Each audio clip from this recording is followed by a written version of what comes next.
Ya udah, nggak apa-apa. Iya, nggak, tenang aja, nggak apa-apa. Iya.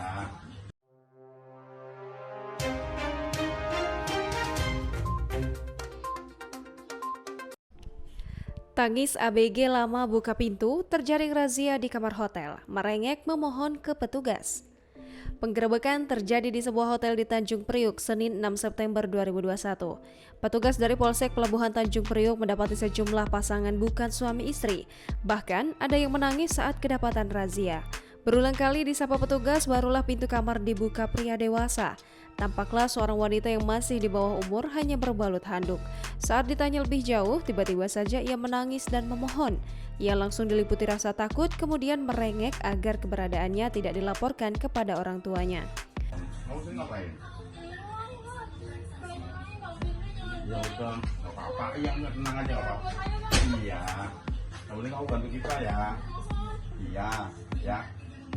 Oh, mas, pakai baju mas, sampean mas. Nggak apa-apa. Nggak apa-apa, tenang aja, sampean mau nggak apa-apa, mbak. Ya. Enggak gini. Sampai pakai baju, bisa pakai baju nggak? Ya, nggak apa-apa. Udah nanti di Kan dalam. dokumentasi ada bapak security juga. Iya, enggak diviralin lah kita juga. Enggak. Dilanda rasa takut, si gadis kemudian menangis dan memohon kepada petugas agar tidak memberitahu orang tuanya. Gadis itu nyatanya merupakan anak di bawah umur, korban prostitusi yang belakangan diungkap aparat Polres Pelabuhan Tanjung Priuk. Kepala Unit 3 Krimsus Polres Pelabuhan Tanjung Priuk, Ibtu Wandani Ramona mengatakan, gadis malang tersebut diperjualbelikan oleh dua orang mucikari. Dua mucikari yang ditangkap masing-masing berinisial RF dan ZSS.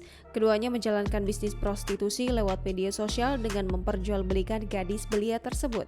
Dari penggerebekan ini, polisi juga mengamankan sejumlah barang bukti seperti pakaian dalam wanita, uang tunai, dan kondom.